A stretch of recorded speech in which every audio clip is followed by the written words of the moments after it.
এক সময়ের কথা। মানবজাতি তখন সত্য থেকে ধীরে ধীরে দূরে সরে যাচ্ছিল। মানুষ আল্লাহকে ভুলে গিয়ে মূর্তি পূজা ও অন্যায় কাজে লিপ্ত হচ্ছিল। ঠিক সেই সময় আল্লাহ তাআলা নবুয়ত দান করলেন এক মহান ব্যক্তিকে। তিনি হলেন হজরত ইদ্রিস আলাইহিসসালাম। তিনি ছিলেন অত্যন্ত জ্ঞানী, ধৈর্যশীল ও পরিশ্রমী নবী। বলা হয় তিনি প্রথম মানুষ যিনি কলম দিয়ে লেখা শুরু করেন, কাপড় সেলাই করেন এবং মানুষকে সভ্য জীবনের শিক্ষা দেন। তিনি দিন-রাত মানুষকে আল্লাহর পথে ডাকতেন।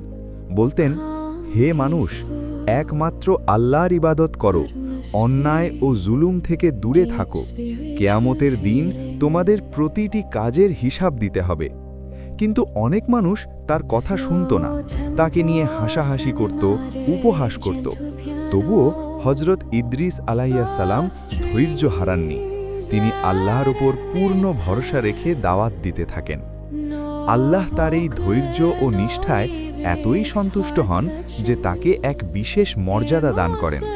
কুরআনে বলা হয়েছে, আমি তাকে এক উচ্চ মর্যাদা সম্পন্ন স্থানে উন্নীত করেছি। হজরত ইদ্রিস আলাইহিসসালাম আমাদের শিক্ষা দেন, সত্যের পথে থাকলে কষ্ট আসবেই, কিন্তু ধৈর্য ধরলে আল্লাহ অবশ্যই সম্মান দান করেন। এই গল্প আমাদের মনে করিয়ে দেয়, তাওহীদ, ধৈর্য ও আমলই হল প্রকৃত সফলতার চাবিকাঠি।